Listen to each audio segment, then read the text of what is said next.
Financial Planner, Float on YouTube.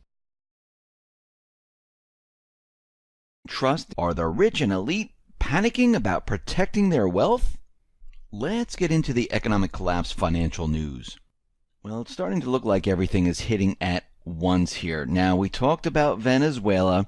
We knew they weren't making their payments, and we can see at this point Venezuela officially declared in default.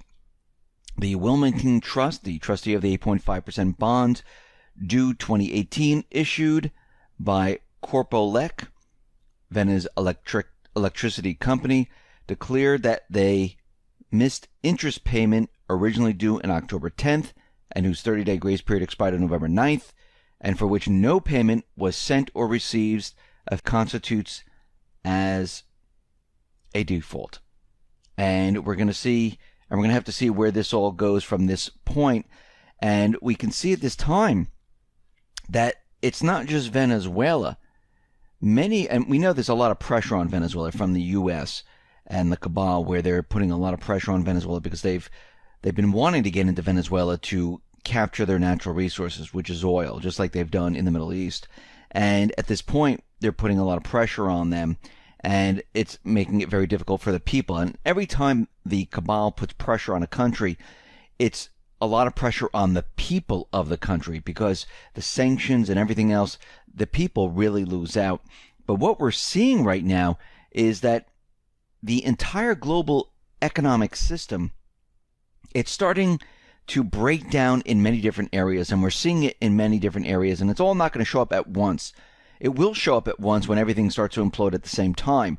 But what happens, just like it happened back in 2008, we see little pockets here and there. And what they do, it's almost like a dam which is bursting. A pinhole opens up, you put, some putty on it, you try to fix it. Another pinhole opens up, you try to fix that one. Then another one opens up, it gets bigger. And before you know it, you just can't fix it. And the whole thing starts to crack, and the whole dam it basically cracks apart, falls apart, and the water rushes through. This is what we are seeing right now. If we look at the United Kingdom, and we talked about retail sales, we talked about inflation there, and also retail employment, we are seeing things are really breaking down there.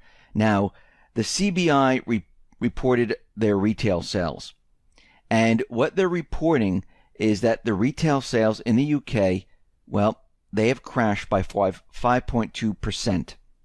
And they're saying that this is the most horrific October they've seen. It is the worst month since right before the Brexit in April of 2016. And remember, they haven't really left the EU yet. They're still in there. So nothing has really changed. And what we're seeing is that consumers, they have resisted spending in October. Because what has happened? Inflation. They saw the consumer price index rise by 3%. The confidence of individuals in the country is falling. Wages can't keep up with higher inflation, with higher mortgage payments, with higher automobile payments, with higher food costs, and everything else. Fashion sales have plunged by 7.9% year on year. And this is the worst segment. But retailers aren't alone. Restaurant, pubs, bars, guess what? They're seeing the same exact thing. And we're starting to see this huge meltdown. Now remember, as retail melts down, people are going to lose their jobs in retail because stores are going to close. This is spreading across the globe, and we're seeing it in many different areas. And after this holiday season, it is just going to get worse. But the cabal, the central bankers, they don't want people to know that things are drastically changing to the downside. So what they do is they try to manipulate everything to keep everyone in the dark, distracted from what's really going on. So while all of this was breaking down and things are happening out in the Middle East and all this other stuff, we can see that they, or someone, dumped 38,000 gold contracts in 8 minutes. And they smashed the silver price down also. And all of a sudden, everything just went down. And this was around 11 a.m. Eastern Standard Time, and it ended at 11:16 a.m. And this was worth about $4.9 million worth of gold. And we can see it at this point that they are trying to keep gold very low. They don't want it rising like the cryptocurrencies. That's a free market. This is why we're seeing these ups and downs. And when we step back, we can see that Bitcoin and other cryptocurrencies, they're continually moving up and up and up.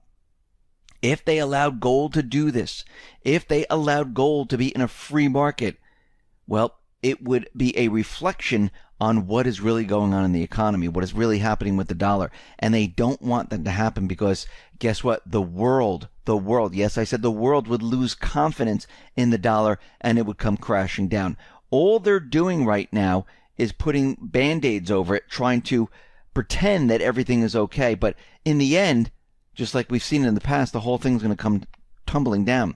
Consumer confidence unexpectedly dropped, and we see it went from 100.7 down to 97.8.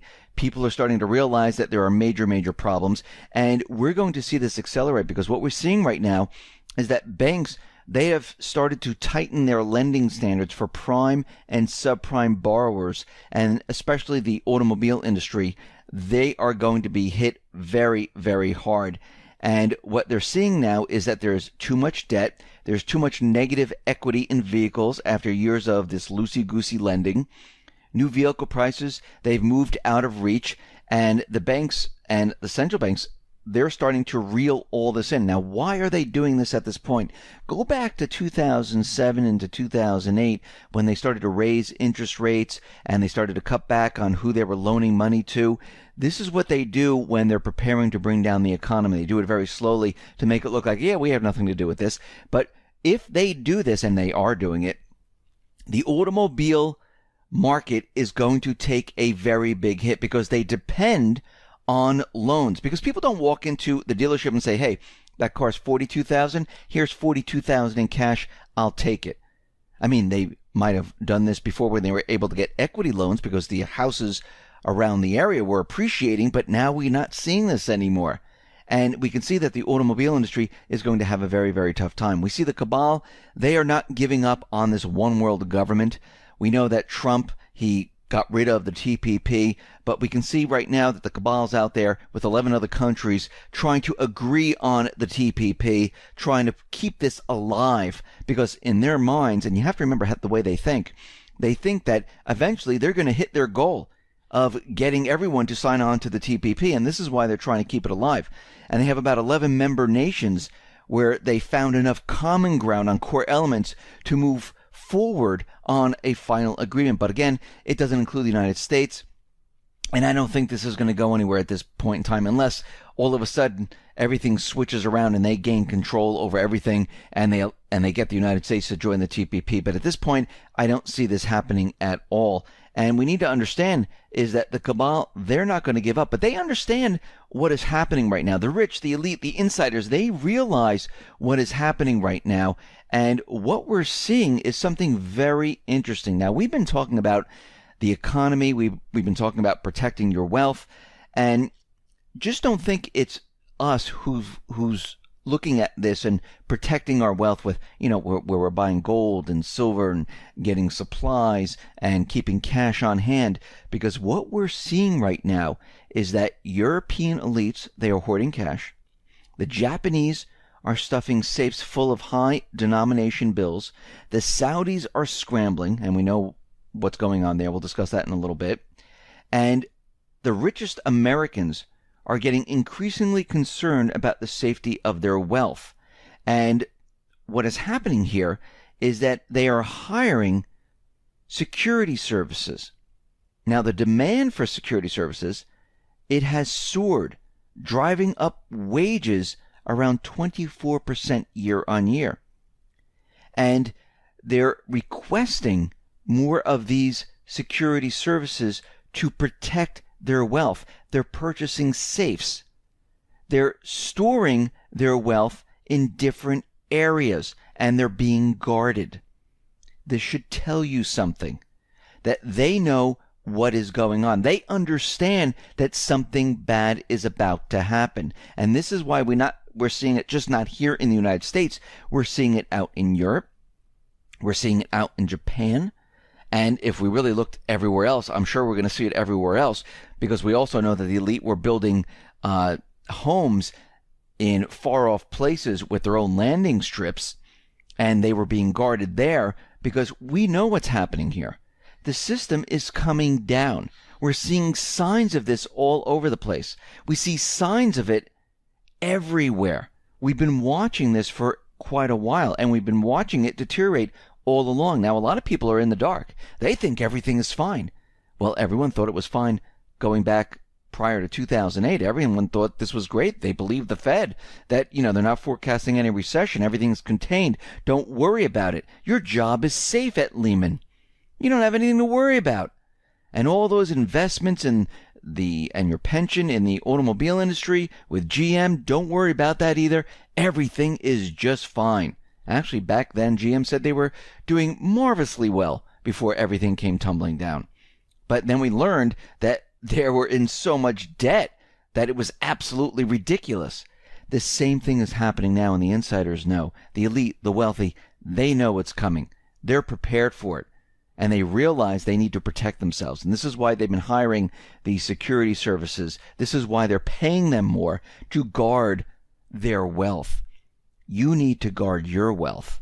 You might not be able to pay for security, but you can keep cash on hand. You can keep gold and silver to ensure your wealth. You can keep food, water, supplies. And I'm not saying you need millions of dollars worth of gold and silver. Whatever you can do, you can take some of your dollars. You can buy junk silver. You can buy just silver. I've been buying just silver lately. You can do all of these things to protect your wealth, because once the manipulation stops, once the new system is online, and even before that, you're going to see gold and silver completely repriced. You're going to see it completely different than you've seen it before. And if you go back to the 29, 30, 31, 32, when we had the Great Depression, those individuals that kept their gold, those individuals that kept their silver, that didn't hand it over to the government, guess what? When the government got as much as they needed, the gold and the silver, actually more gold than anything else, they repriced it. I think they went from, $25 up to $35 an ounce. And those people who kept their gold, guess what? Their wealth just jumped. The same thing is going to happen here. And think about it. They've been manipulating gold quite a bit, keeping it very, very low. I believe, and I think many others also believe, that gold should be where Bitcoin is, or even above that. So we can see right now, they understand something is about to happen. They understand that something is coming down the road here, and they're getting prepared and ready. And they're making sure that they have their wealth. They're making sure that it's guarded. You need to do the same.